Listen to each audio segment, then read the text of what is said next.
El verdadero evangelio no es un evangelio encubierto, pero aun si nuestro evangelio está encubierto, entre los que se pierden está encubierto, pues el Dios de esta edad presente ha cegado el entendimiento de los incrédulos para que no les ilumine el resplandor del evangelio de la gloria de Cristo, quien es la imagen de Dios. 2 Corintios 4, 3 y 4. Pablo había estado hablando acerca de Moisés, de cuando se cubría su cara con un velo. Nuestro evangelio no tiene ningún velo, sino que muestra a los hijos de los hombres toda la gloria de su rostro. Oh, que pudieran mirarlo fijamente y ver en él su propia salvación y la gloria del Señor. Observen de entrada la confianza con la que Pablo habla. Es evidente de manera categórica que no tiene la menor duda de que el evangelio que él proclama es verdaderamente cierto, más aún que es verdadero de manera tan manifiesta que si los que lo han escuchado no lo aceptan, debe ser porque el Dios de este mundo ha cegado sus mentes. El acento de la convicción hace que cada palabra sea muy enfática. Él cree y está seguro y plenamente convencido que aquellos que no creen deben estar bajo la esclavitud del diablo. Este no es el estilo ordinario en que el Evangelio es predicado hoy en día. Escuchamos a muchos hombres que se disculpan cortésmente por afirmar algo como cierto, pues temen que se piense de ellos que son fanáticos y de mente estrecha. Tratan de demostrar cosas que son tan claras como la luz del día y de apoyar con argumentos lo que el propio Dios ha dicho, como si el sol necesitara de velitas para ser visto, o como si Dios necesitara el apoyo del razonamiento humano. El apóstol no asumió una posición defensiva de ninguna manera. Llevó la guerra a las filas enemigas y puso sitio a los incrédulos. Traía una revelación de Dios, y cada una de sus palabras planteaba un reto a los hombres. Esta es la palabra de Dios, tienen que creerla, porque si no lo hacen, incurrirán en pecado y probarán que están perdidos y que están bajo la influencia del diablo. Cuando el Evangelio era predicado en ese estilo real, prevalecía con poder y aniquilaba toda oposición. Por supuesto que algunos ponían objeciones. ¿Qué va a decir este charlatán? Era una pregunta común. Pero los mensajeros de la cruz ponían un alto a los que objetaban, pues simplemente seguían declarando el Evangelio glorioso. Su única palabra era: esto viene de Dios. Si creen, serán salvos. Si lo rechazan, serán condenados. No mostraban escrúpulos al respecto, sino que hablaban como hombres que creían en su mensaje y estaban convencidos de que el mensaje dejaba a los incrédulos sin excusa alguna. Nunca alteraron su doctrina o suavizaron el castigo por rechazarlo. Como fuego en medio de la hojarasca, el Evangelio consumía todo lo que estaba a su alrededor cuando se predicaba como la revelación de Dios. Hoy no se propaga con la misma velocidad porque muchos de sus maestros han adoptado, según ellos, métodos más sofisticados, tienen menos certidumbre y más indiferencia, y por lo tanto razonan y argumentan allí donde deberían proclamar y afirmar. Algunos predicadores pasan el rastrillo sobre toda la tontería sobre lo que el hombre científico o no científico quiere comentar, y se pasan la mitad de su tiempo tratando de responder. ¿Qué sentido tiene desatar los nudos que son atados por los escépticos? Simplemente van a atar más. No le corresponde a mi mensajero discutir acerca de mi mensaje, sino entregarlo fielmente como mensaje mío y dejar las cosas así. Si regresamos a la vieja plataforma y hablamos con el mensaje de Dios, no habremos hablado en vano, ya que Él honrará su propia palabra. El predicador debe hablar en nombre de Dios, o mejor que se calle. Hermano mío, si el Señor no te ha enviado con un mensaje, vete a la cama, o a la escuela, o dedícate a tus cultivos, porque ¿qué importa lo que tú tengas que decir si solo sale de ti? Si el cielo te ha dado un mensaje, proclámalo como tiene que hacerlo el que es llamado a ser la boca de Dios. Si inventamos nuestro propio evangelio en el camino, producto de nuestras cabezas, y componemos nuestra propia teología, como los boticarios preparan sus compuestos de medicinas, tenemos una tarea sin término frente a nosotros, y el fracaso nos mira a la cara. ¡Ay de la debilidad del ingenio humano y de la falacia del razonamiento de los mortales! Pero si tenemos que entregar lo que Dios declara, tenemos una simple tarea que nos llevará a grandiosos resultados, pues el Señor ha dicho: así será mi palabra que sale de mi boca, no volverá a mí vacía. ¿Dónde aprendió el apóstol a hablar de manera tan positiva? En el primer versículo de este capítulo nos dice: por esto, teniendo nosotros este ministerio según la misericordia que nos fue dada, no desmayamos.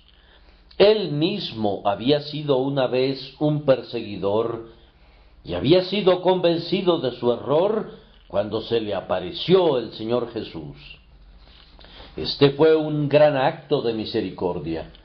Ahora él sabía que sus pecados le habían sido perdonados. Él sentía en su propio corazón que era un hombre regenerado, cambiado, limpiado, creado de nuevo, y esto era para él una evidencia contundente que el Evangelio era de Dios.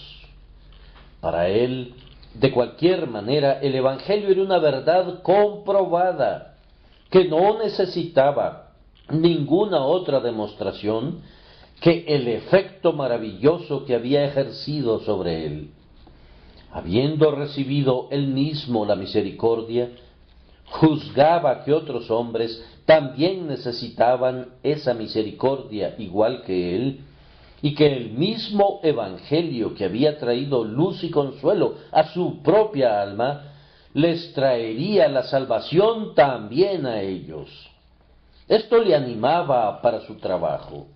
Esta conciencia que tenía le impulsaba a hablar como alguien que tiene autoridad. No dudaba en lo más mínimo, pues hablaba lo que había experimentado. Ah, amigos, nosotros no solamente entregamos un mensaje que creemos que es de Dios, sino que decimos lo que ha sido probado y comprobado dentro de nuestras propias almas. Para un predicador no convertido, debe ser un aprieto terrible, pues no tiene la evidencia de la verdad que proclama. Un hombre que no conoce el efecto del Evangelio en su propio corazón, debe soportar mucha ansiedad cuando predica el Evangelio. En realidad, ¿Qué sabe del Evangelio si nunca ha sentido su poder? Pero si ha sido convertido por su mediación, entonces tiene mucha confianza y no será perturbado por las preguntas y estratagemas de los que se le oponen.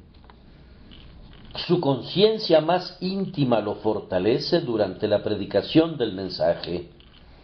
Nosotros debemos sentir también la influencia de la palabra para que podamos decir lo que conocemos y dar testimonio de lo que hemos visto.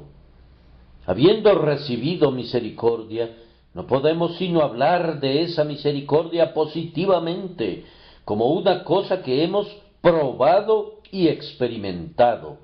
Y sabiendo que es de Dios quien nos ha dado la misericordia, no podemos sino hablar deseando ansiosamente que otros también puedan participar de la gracia divina.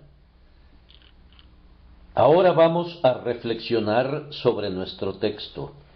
Nuestra primera observación será: el Evangelio es en sí mismo una gloriosa luz, pues en el versículo 4 Pablo habla de la luz del Evangelio glorioso de Cristo. En segundo lugar, este Evangelio es en sí mismo comprensible y sencillo.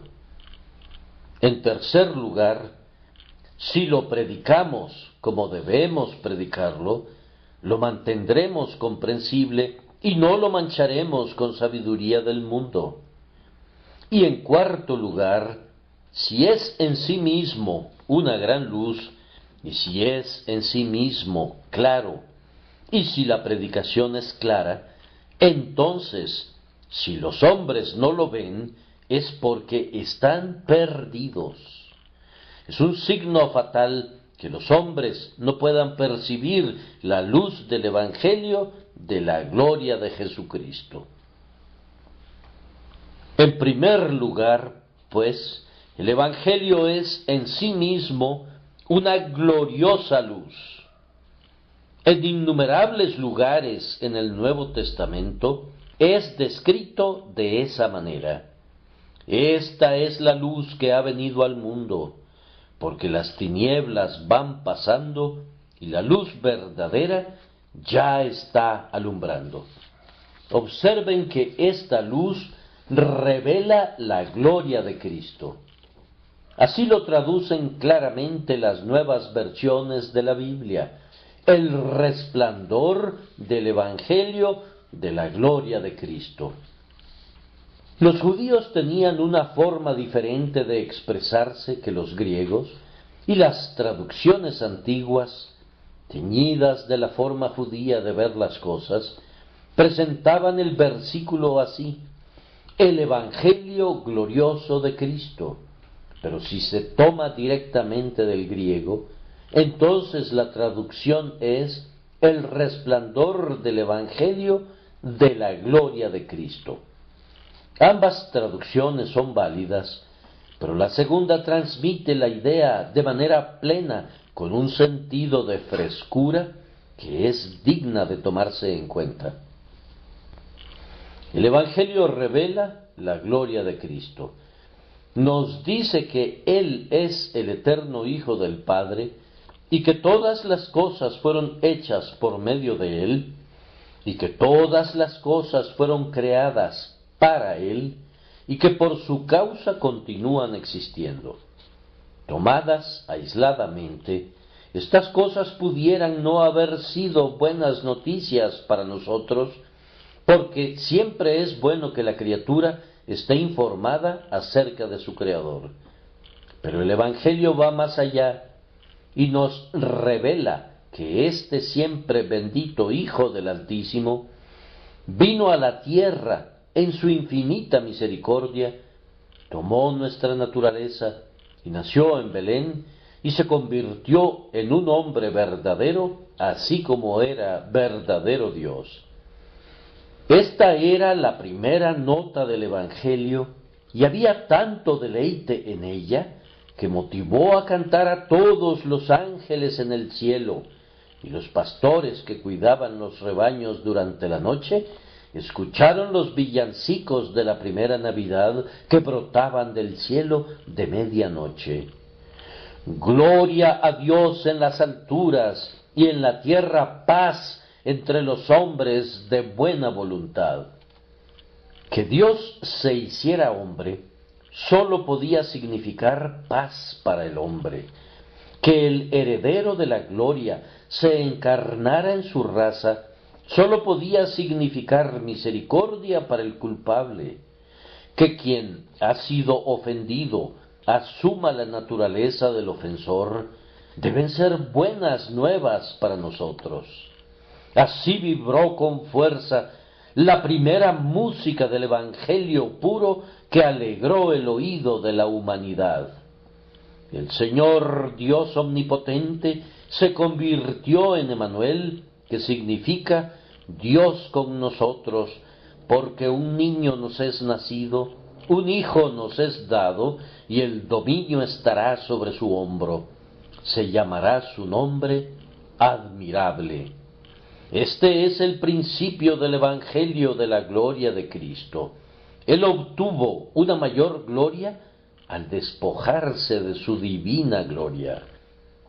Más aún, el Evangelio nos dice que este mismo Dios fuerte, Padre eterno, Príncipe de paz, habitó aquí entre los hombres, predicando y enseñando y haciendo milagros de misericordia sin igual en todas partes, mostrándose a sí mismo como el hermano del hombre, compasivo y tierno y manso, recibiendo aún a los más humildes del pueblo, inclinándose a los más pequeños de la raza humana.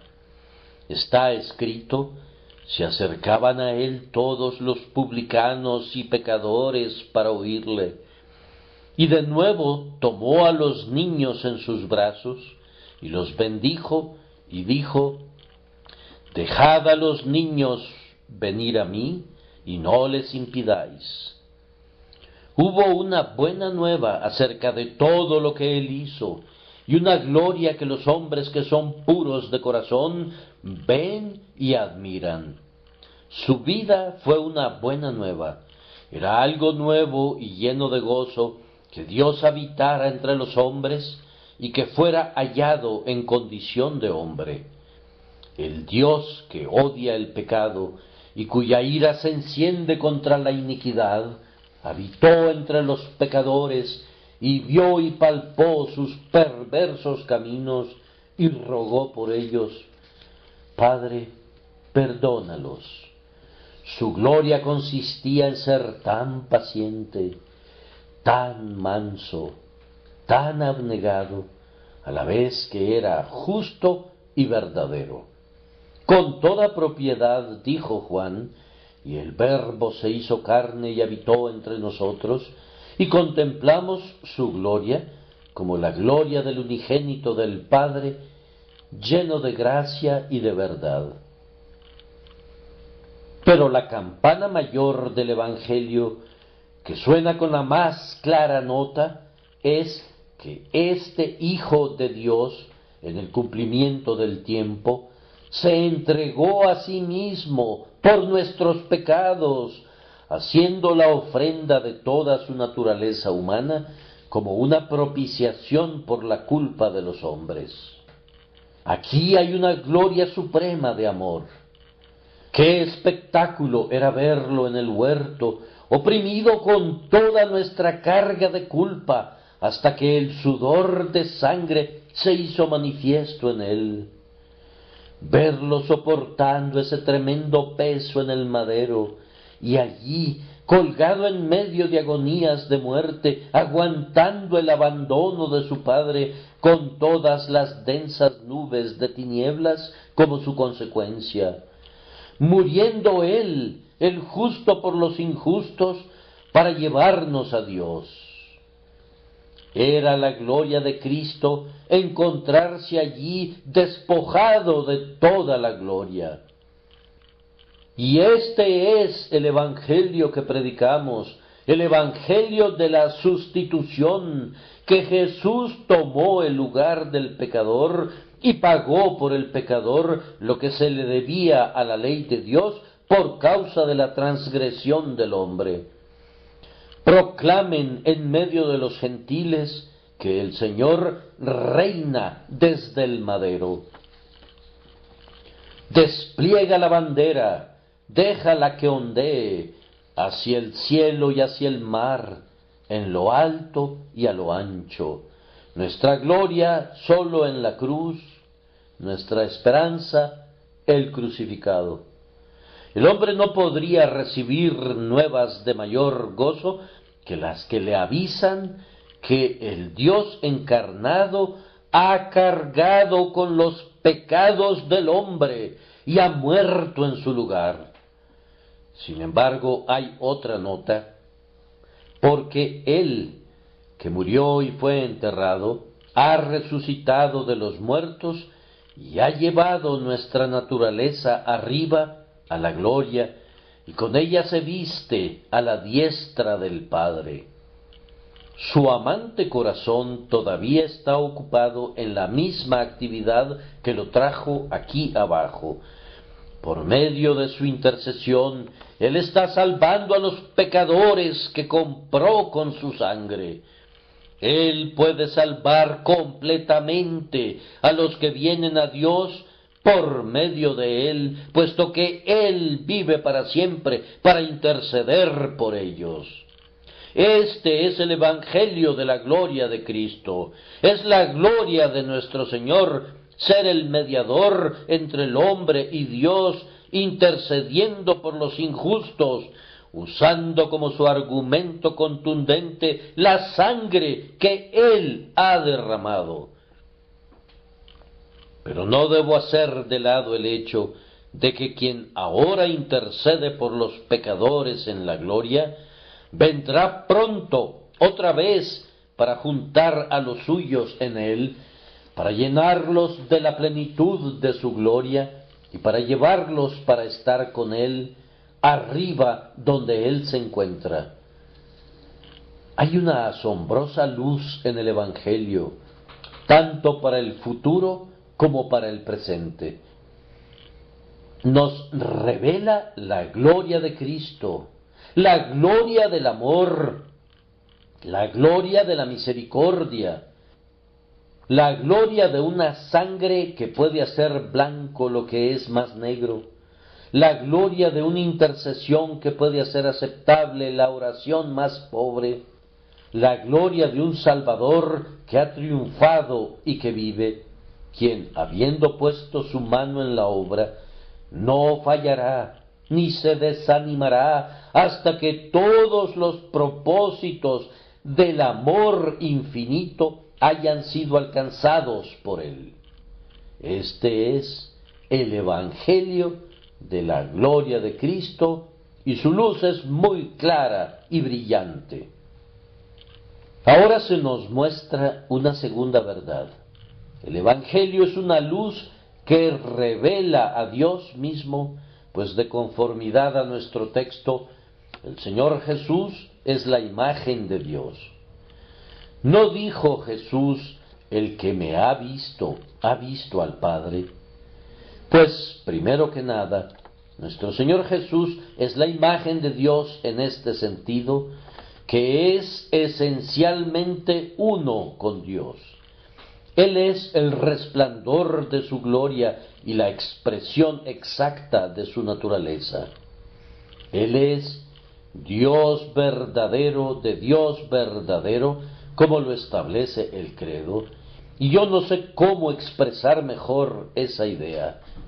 Nuestro Señor mismo dijo: yo y el Padre uno somos. Pero el texto contiene algo más que eso. Cristo es la imagen de Dios en el sentido que nos muestra lo que Dios es. Si conocen el carácter de Jesús, conocen el carácter de Dios. Dios mismo es invisible y no puede ser visto por el ojo de ningún mortal, ni puede ser comprendido por una mente finita. De hecho, no puede ser conocido verdaderamente de ninguna manera, excepto por la enseñanza del Espíritu Santo. Pero todo lo que puede conocerse de Dios está claramente escrito con letras mayúsculas en la persona de Jesús. ¿Qué más alto concepto de Dios pueden tener? Aun aquellos que han negado la divinidad de nuestro Señor, lo han admirado por su carácter sin igual. Lean el relato de su vida y traten de mejorar esa vida. Pueden indicar algo que debe quedar fuera o algo que deba ser agregado. Él es Dios y en Él vemos a Dios en la medida que podemos discernir a ese Padre sin igual de nuestros espíritus. De tal manera que el Evangelio está lleno de luz y revela, en primer lugar, al mediador y después al Señor Dios mismo. Ahora, queridos amigos, este Evangelio de la gloria de Cristo es realmente luz para nosotros, es decir, trae con él todo lo que la metáfora de la luz conlleva. Primero que nada, trae iluminación. Es una iluminación del alma, que te conozcan a ti, el único Dios verdadero, y a Jesucristo, a quien tú has enviado. Es luz para el entendimiento, porque puede ver que el unigénito ha revelado al Padre.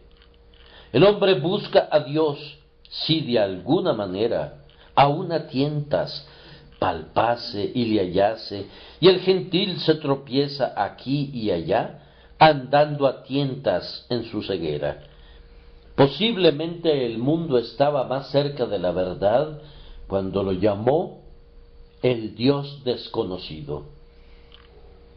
Cuando la sabiduría de este mundo comenzó alguna vez a definir y a describir a la divinidad, entonces mostró su propia insensatez.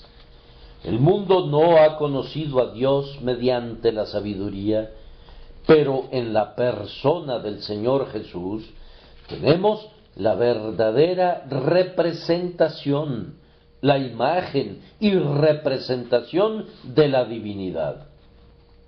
No se puede decir de los verdaderos cristianos: vosotros adoráis lo que no sabéis, porque nosotros sabemos lo que adoramos. Cada uno de nosotros puede afirmar: porque yo sé a quién he creído. No tenemos ninguna duda acerca de quién es nuestro Dios o lo que es.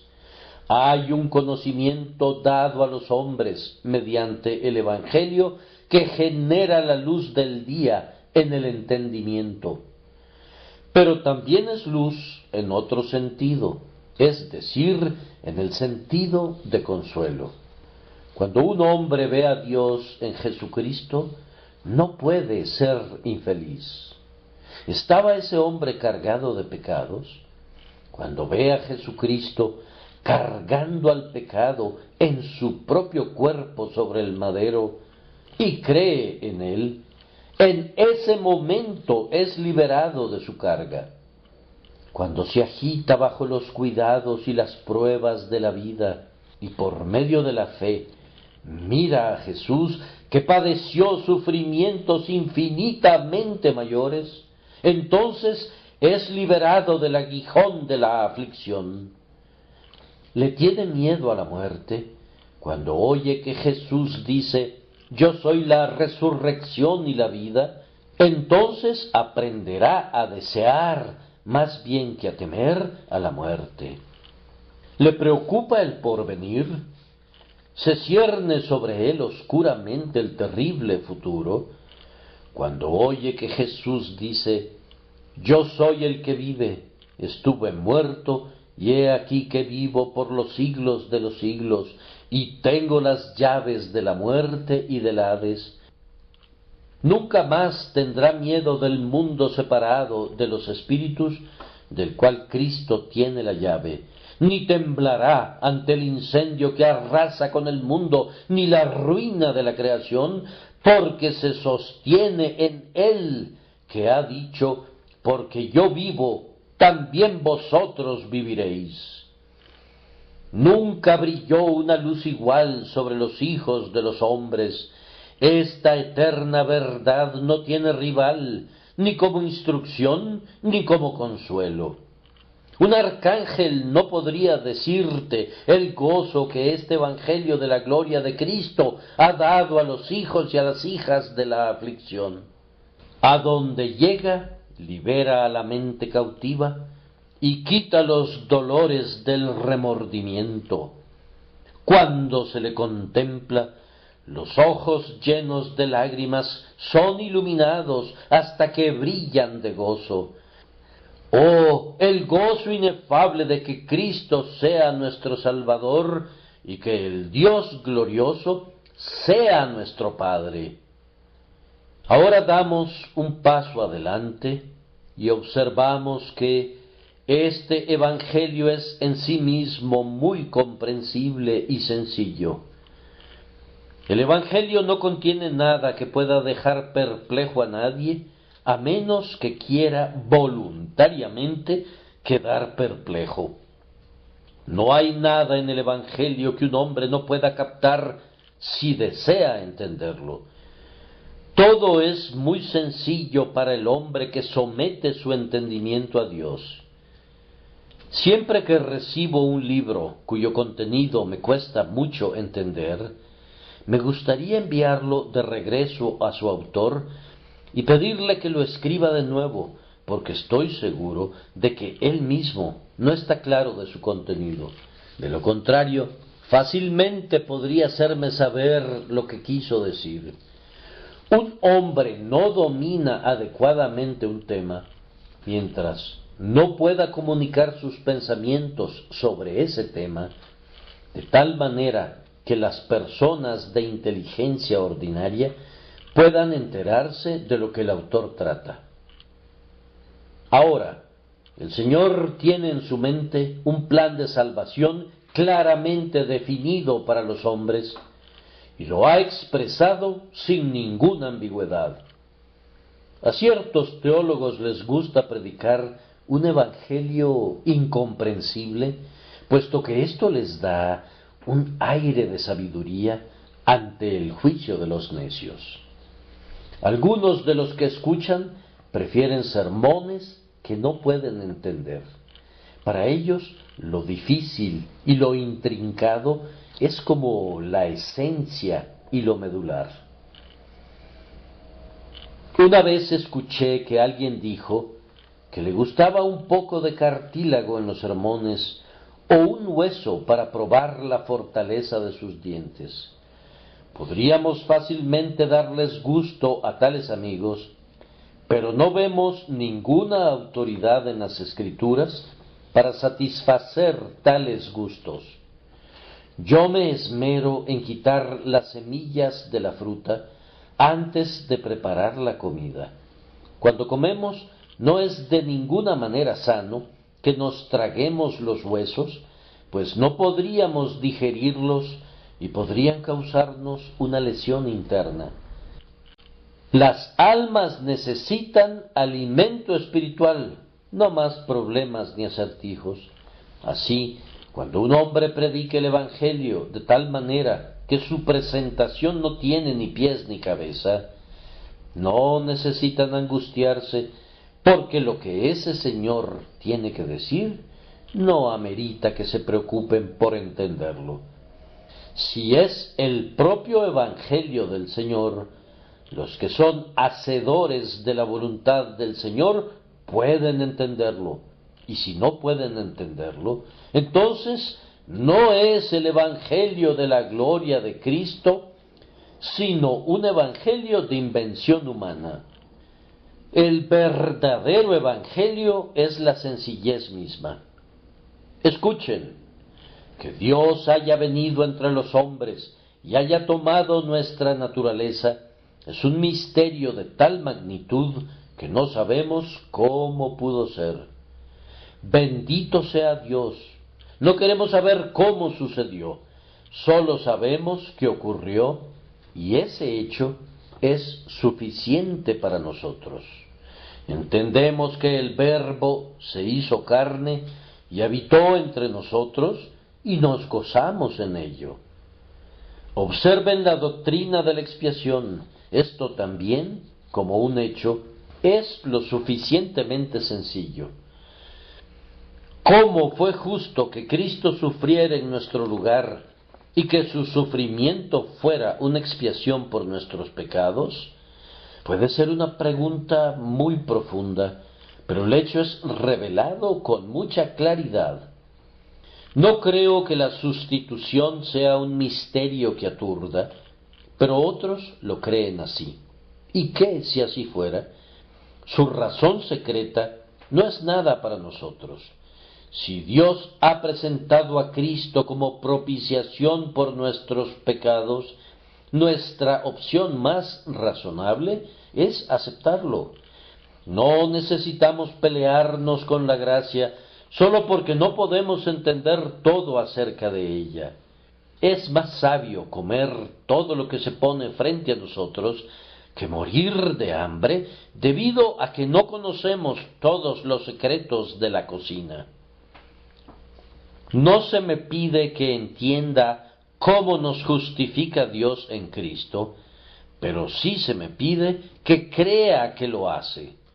Ese hecho es lo suficientemente sencillo y es objeto de fe. Que Jesús tenga que sufrir en mi lugar es una simple verdad y en ella no hay ninguna oscuridad.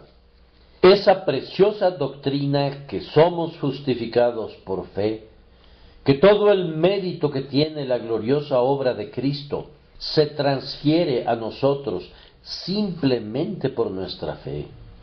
¿Hay algo difícil en eso?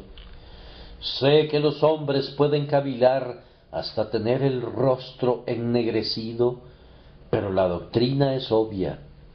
A veces las personas preguntan, ¿qué es creer? Pues es confiar, depender, apoyarse sobre, fiarse de. Eso es todo. ¿Hay algo difícil acerca de eso? ¿Quieres ponerte lentes para poder ver esa verdad? ¿Te tomará una semana asimilar esa idea?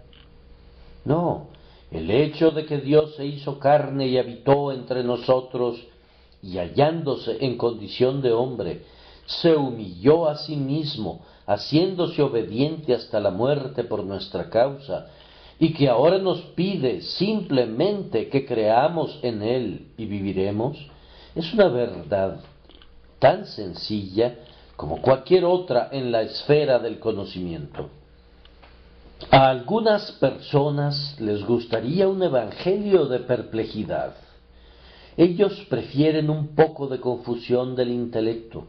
Les encanta deambular en medio de una bruma luminosa en la que nada está definido de manera clara. Piensan que siguen adelante cuando dejan a otros atrás, mientras escalan un absurdo sublime. Ahora, supongamos que el Evangelio contiene terribles misterios y está plagado de asuntos difíciles de entender. Supongamos que requiere previamente la lectura completa de 18 volúmenes antes de poder entenderlo. Supongamos que requiere de precisión matemática y de elegancia clásica antes de poder verlo. Siendo así, millones de personas no podrían ir al cielo porque nunca han leído ni siquiera un volumen y por tanto no serían capaces de digerir una biblioteca. Algunos hombres están tan ocupados y algunos tienen un cerebro de tal naturaleza que nunca podrán ser estudiantes profundos, y si el Evangelio requiriera de ellos una reflexión profunda y una amplia investigación, ellos se darían por vencidos y por perdidos. Si los hombres necesitaran ser filósofos para poder ser cristianos, la mayoría de los cristianos estaría fuera del límite de la esperanza. Si las masas del pueblo tuvieran que leer mucho antes de poder captar la idea de la salvación por la fe en Cristo Jesús, nunca captarán esa idea, perecerán inevitablemente. ¿Y les gustaría a ustedes, sabios, que ellos perecieran? Me temo que muchos de ustedes se preocupan menos por eso que por los créditos que pueden recibir por su talento y por sus ideas. Con el objeto de definir un profundo evangelio pequeño solo para ustedes, están dispuestos a cavar un foso alrededor de la cruz para impedir el paso de la vulgar muchedumbre. Ese no es el evangelio ni el espíritu del Señor Jesús. Tengan mucho cuidado de que no se les escape la verdad a ustedes mismos. Me temo que mientras ustedes están buscando a tientas el picaporte de la puerta del cielo, el pueblo que ustedes desprecian estará adentro y ya cantando ¡Gloria! ¡Aleluya! Hemos encontrado al Salvador. El Señor permite que el discutidor de este mundo se tropiece, mientras que quienes reciben como niños el reino de Dios descubren el gran secreto y se gozan en él. Supongamos que el Evangelio hubiera sido algo tan difícil de explicar y un tema tan difícil de entender. ¿Qué hubiera sido de la gran cantidad de personas que ahora se regocija en Cristo y que sin embargo tuvo de nacimiento y debido a su constitución las más insignificantes capacidades? Es maravilloso ver cómo alguien apenas por encima de la capacidad de un idiota puede comprender el Evangelio. Es una bendición que así sea. He escuchado acerca de un pobre muchacho a quien sus maestros habían estado instruyendo por años, y un día le dijeron: «Bien, Santiago, dinos, ¿tienes un alma?». «No, no tengo alma». Sus maestros creyeron que habían desperdiciado su tiempo, pero cambiaron de opinión cuando él agregó: «Yo tuve un alma una vez y la perdí, y Jesucristo vino y la encontró, y yo dejé que Él se quedara con ella». Ese es un mejor evangelio que el que recibimos de muchos teólogos refinados. Santiago tenía todo el tema en sus manos. Cristo había encontrado su alma y Él se la estaba guardando. Él, que no fallará en guardar lo que hemos entregado en sus manos. Aplaudimos de gozo porque el Evangelio revela el camino directo del hombre al cielo y hace sabio para la salvación al más analfabeta. El pastorcito de la llanura de Salisbury puede entender el Evangelio de la misma manera que el obispo de la catedral de Salisbury. Y la hija del lechero puede sentir su poder tan plenamente como una princesa. Supongamos que el Evangelio fuera difícil de entender. ¿Qué haríamos en nuestro lecho de muerte? Muchas veces nos llaman de emergencia para atender a personas que han sido negligentes en buscar la gracia y se están muriendo en la ignorancia. Es una tarea terrible para nosotros tener que explicarles el camino cuando ya están entrando en el oscuro descenso a la muerte. Cuando la lámpara aún arde, tenemos esperanzas y por tanto procedemos a explicar el camino por el cual el pecador puede retornar a Dios. ¿Acaso no es bueno tenerlo resumido en pocas frases y poder expresarlo con palabras comunes? Les decimos que Jesucristo vino al mundo para salvar a los pecadores y que cualquiera que crea en Él no morirá, sino que vivirá para siempre. ¿Qué podríamos hacer si el Evangelio no fuera así de simple. Tengo que tener una carretilla y llevarla conmigo de arriba para abajo y llevar a cada moribundo media docena de folios en latín. Nada de eso. Estos versos de Cowper, citados muy a menudo, plantean la sencillez del Evangelio y reprenden a quienes lo rechazan por esa razón. Oh, cuán diferente del complicado trabajo del hombre es el sencillo plan del cielo, sin artificios, sin complicaciones. No tiene gracias falsas que puedan engañar, ni postizos ornamentos que congestionen su estructura. Libre de ostentación y de debilidad, se extiende como la bóveda celeste que contemplamos, majestuoso en su propia sencillez. Inscritas arriba del portal a lo lejos, destacan como el brillo de una estrella, legibles sólo con la propia luz que dan, las palabras que dan vida. Cree y vive.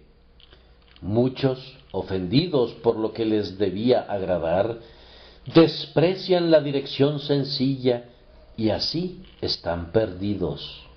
El cielo así descrito, claman con orgulloso desdén, increíble, imposible y sin sentido. Se rebelan porque es muy fácil obedecerlo y se burlan por gusto del camino lleno de gracia.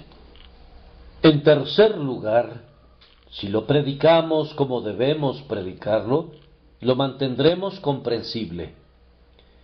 Pablo dijo expresamente: así que, teniendo tal esperanza, actuamos con mucha confianza. Y dijo también: ni mi mensaje ni mi predicación fueron con palabras persuasivas de sabiduría, sino con demostración del Espíritu y de poder.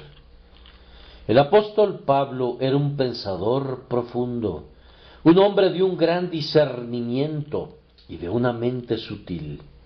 Tenía tal estructura mental que pudo haber sido un filósofo de primer rango, o un místico de las más profundas tinieblas. Pero él fue en contra de su inclinación natural y dedicó todas sus energías a explicar el Evangelio. Requirió una renuncia sublime de su parte, dejar a un lado toda su lógica entre todas las demás cosas que consideró como pérdida para Cristo, puesto que dice: porque me propuse no saber nada entre vosotros, sino a Jesucristo y a Él crucificado. Él se propuso, tenía la determinación, tenía el convencimiento de hacerlo, o no lo habría logrado. Él es el hombre que escribió algunas de las cosas más difíciles de entender, según lo menciona Pedro, pero cuando se trataba del Evangelio, únicamente lo presentaba de manera muy sencilla. Era tierno con ellos, como una nodriza con su niño, y se hizo a sí mismo instructor de bebés, entregando la palabra con la sencillez que los niños requieren. El verdadero hombre de Dios no le pondrá al Evangelio el velo de ritos ni de ceremonias. Observa a los que hacen esto y evítalos. Vemos en algunas iglesias al sacerdote con qué reverencia camina hacia la derecha o hacia la izquierda, con sus manos enlazadas, repitiendo frases en latín desconocidas para el pueblo. Él da vueltas, hace una reverencia y vuelve a dar vueltas. Por momentos vemos su rostro y luego vemos su espalda. Supongo que todo eso tiene por fin la edificación. Pero yo, pobre criatura, no puedo encontrar la menor instrucción en ello, ni, hasta donde sé, ninguna de las personas que miran pueden hacerlo. ¿Cuál es el significado de los monaguillos vestidos con túnicas elegantes, echando tanto humo? ¿Y qué significan esas flores y esas imágenes en el altar? ¡Cuán espléndida es esa cruz que adorna la espalda del sacerdote! Parece ser hecha de rosas. La gente mira y algunos se preguntan dónde consigue esos ornamentos, mientras otros hacen especulaciones acerca de la cantidad de cera que se consume cada hora. Y eso es todo. Cristo está escondido tras los velos de las señoras, si en verdad está allí. Conozco a muchos sacerdotes que no quisieran hacer todo eso, pero sin embargo esconden al Señor en un lenguaje rebuscado. Es algo grandioso remontarse a las alturas sobre las alas de la elocuencia y desplegar la gloria del discurso hasta que te deshaces en medio de una espléndida perorata en meros fuegos artificiales, tal como finalizan muchas exhibiciones. Pero esto no es lo que conviene a los predicadores del Señor Jesús. Siempre les digo a nuestros jóvenes que uno de sus mandamientos debe ser: no dirás peroratas. Intentar usar un lenguaje diferente al lenguaje sencillo cuando predicamos la salvación es abandonar nuestro propio trabajo. Nuestra única obligación es explicar el Evangelio de manera sencilla. Nuestro negocio es el alimento, no las flores. Que los ornamentos llamativos queden para el teatro o para el bar, donde los hombres buscan distraerse o donde debaten para ganar algo. O dejemos que todas estas pobres tonterías queden para el Senado, lugar donde los hombres defienden causas o denuncian de acuerdo a lo que convenga a su partido. No nos toca a nosotros convertir el peor argumento en el mejor, ni esconder la verdad bajo montañas de palabras. En lo que a nosotros toca, debemos escondernos detrás de la cruz y hacer saber a los hombres que Jesucristo vino para salvar a los perdidos, y que si creen en Él, serán salvos de manera inmediata y para siempre. Si no les hacemos saber esto, entonces no habremos dado en el blanco, sin importar la manera grandiosa en que nos hayamos comportado. ¿Qué? ¿Habríamos de convertirnos en acróbatas de palabras o malabaristas que hacen maravillas? Así, Dios es insultado, su evangelio es degradado y las almas son abandonadas a su perdición. Quisiera decir algo más bien personal en este momento y luego pasar a otro punto. Yo puedo decir con el apóstol: actuamos con mucha confianza y por tanto, si el evangelio que he predicado está encubierto, yo no le he puesto el velo. He usado palabras comunes cuando he creído que se entenderían mejor, y he dicho todo tipo de historias sencillas cuando he considerado que me servirían para dar a conocer el evangelio. Nunca he usado palabras rebuscadas cuando he podido evitarlo. Mi único deseo ha sido llegar a sus conciencias y ganar sus corazones, manifestándoles la verdad. Si no ven la luz, no es porque yo la haya escondido. Con este punto terminamos. Si los hombres no lo ven, es porque están perdidos. Pero aun si nuestro evangelio está encubierto, entre los que se pierden está encubierto. El Dios de este mundo ha cegado sus ojos incrédulos para que no brille sobre ellos la luz del glorioso evangelio de Cristo. No creer, no entender, no apreciar y no aceptar el evangelio es un signo de muerte. Quiero decir esto de la manera más sencilla a todos los que dicen que no han recibido el Evangelio, ya que no pueden entenderlo y no ven nada notable en él. Si han escuchado el Evangelio predicado de manera sencilla, es tan sencillo en sí mismo que si está escondido de sus ojos es porque todavía están corroídos por la amargura y atados con los lazos de la iniquidad. Quienes reciben el Evangelio son salvos. La fe es la garantía de la salvación. Si creen que Jesús es el Cristo, son nacidos de Dios.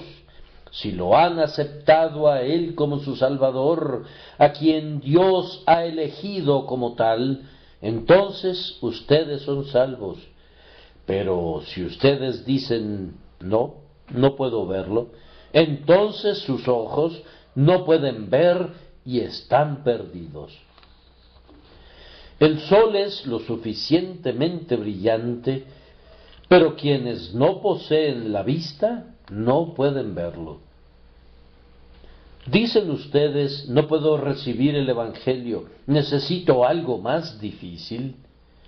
A causa del orgullo pecaminoso, su juicio se pervierte y su corazón se endurece.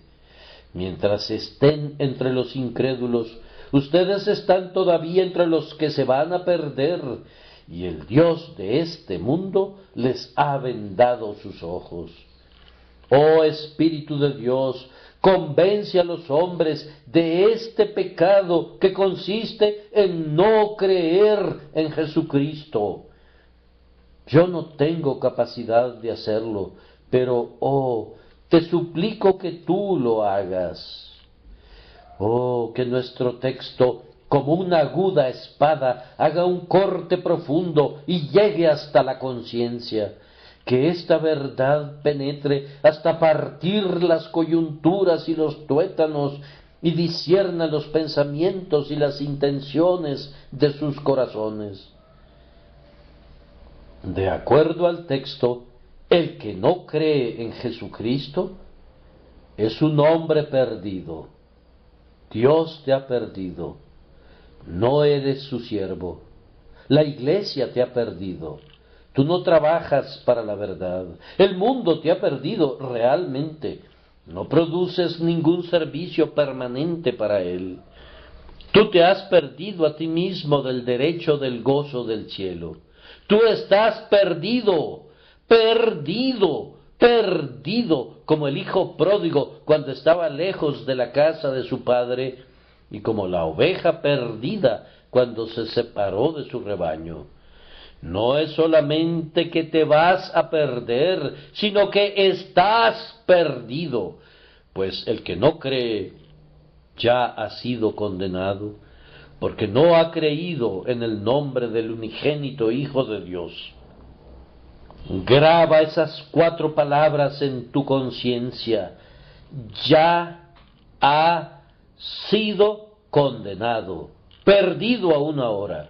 Estás pereciendo, es decir, gradualmente estás entrando en esa condición en la cual vas a vivir para siempre, como quien ha muerto ante Dios y que se ha convertido en alguien completamente inútil y muerto. Es una verdad sobrecogedora que esto se comprueba por medio del hecho que no entiendes el Evangelio, o que si lo entiendes, no lo valoras. No ves ni belleza ni gloria en él. O si lo aprecias en cierta medida y ves alguna gloria en él, sin embargo, nunca ha provocado tu afecto o ha atraído tu corazón hacia su gran persona. En una palabra, no has llegado a confiar en Jesús. Él es el único en quien puedes confiar, y sin embargo, lo rechazas. Es la cosa más sencilla del mundo, confiar en Cristo, y sin embargo no quieres hacer eso que es tan sencillo. Debes confiar en Él de inmediato, no te demores para hacerlo, y sin embargo lo has pospuesto por años. Si la fe trae la salvación, ¿por qué no obtener la salvación?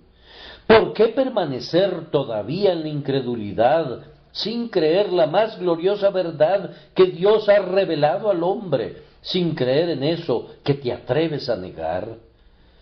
Oh, qué terrible condición es esa, permanecer voluntariamente en la oscuridad, cerrando tus ojos a la luz. Ciertamente estás perdido. El apóstol explica cómo termina un hombre en esa condición. Nos dice que Satanás, el Dios de este mundo, ha cegado su mente. Qué tremendo pensamiento es que Satanás pretenda ser un Dios. Cristo es la imagen de Dios. Satanás pretende imitar a Dios, él remeda a Dios y tiene un poder usurpado sobre las mentes y los pensamientos de los hombres. Para mantener su poder, se asegura de que sus víctimas del engaño no vean la luz del Evangelio. Los velos que él utiliza son aprobados por los corazones egoístas de los hombres, pues él razona así. Si te conviertes en cristiano, nunca progresarás en el mundo. Tapa cada uno de tus ojos con una moneda de oro, y entonces no puedes ver a pesar de que el sol brilla con la intensidad del mediodía. El orgullo ata una banda de seda alrededor de tus ojos, y así, nuevamente, la luz no puede pasar. Satanás susurra: si te vuelves cristiano, se van a burlar de ti. Así aísla a su víctima por temor al ridículo. Tiene muchos mecanismos ingeniosos mediante los cuales pervierte el juicio de los hombres hasta que les impide ver lo que es totalmente evidente y no pueden creer lo que es incuestionable. Hace que ganar el cielo parezca algo que no es digno de considerarse cuando se compara con la pequeña pérdida que la religión puede implicar.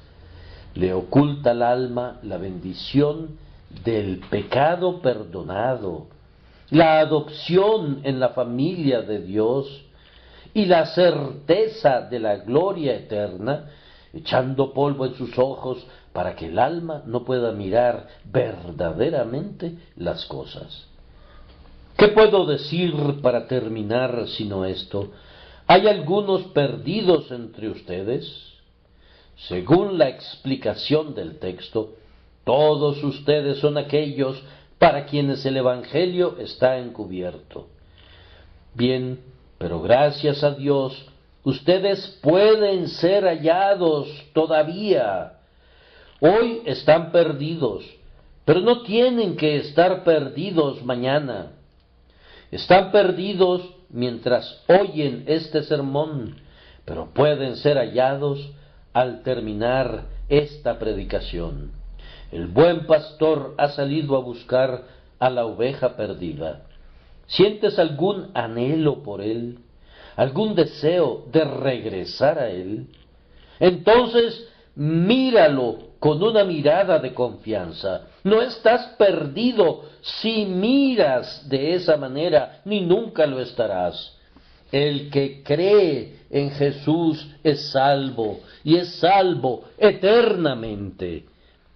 ¿Tiene alguno de ustedes los ojos vendados? Tus ojos están vendados si el Evangelio está encubierto para ti, de tal forma que no ves su claridad.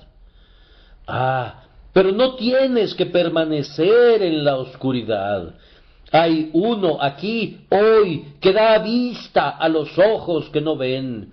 Clama a él como lo hicieron los dos ciegos: ten misericordia de nosotros, Hijo de David. Ten misericordia de nosotros, Hijo de David. El Mesías vino precisamente para dar vista a los ciegos. Era parte de su misión cuando vino de la gloria del Padre. Él te puede dar la vista a ti. Búscala. ¿Es el Dios de este mundo tu Señor? Así debe ser si no puedes ver la gloria del Evangelio, pero no tiene que seguir siendo tu Dios. Pido en oración al Espíritu Santo que te ayude a destronar a este intruso. ¿Por qué tienes que adorarlo? ¿Qué bien te ha hecho alguna vez? ¿Qué elemento hay en su carácter que lo haga digno de ser tu Dios? Rompe el yugo, rompe las cadenas que te mantienen en su esclavitud. El verdadero Dios se ha encarnado para liberarte y para destruir todas las obras del diablo. Se puede quitar cualquier cosa que te impida mirar la gloria de Dios en el rostro de Jesucristo. He sido enviado para decir en nombre de mi Señor, el que cree en Él no es condenado, el que cree y es bautizado será salvo. Venid pues, dice Jehová, y razonemos juntos, aunque vuestros pecados sean como la grana, como la nieve serán emblanquecidos, aunque sean rojos como el carmesí, vendrán a ser como blanca lana. Confía en el Salvador, confía en el Dios encarnado, confía en Él ahora y confía en Él de inmediato. Y aunque hace apenas un momento tú eras tan negro como la medianoche infernal, estarás tan limpio y brillante como el mediodía eterno del cielo. En un instante desaparecerán todos los pecados que te ha tomado 50 años acumular. Las transgresiones de todos tus días serán arrojadas bajo el mar y nunca serán vistas de nuevo. Solamente quiérelo y obedece, y sométete al Dios encarnado, que vive para siempre, para cuidar a quienes ponen su confianza en Él. Que el Señor los bendiga, queridos amigos, eternamente. Amén y amén.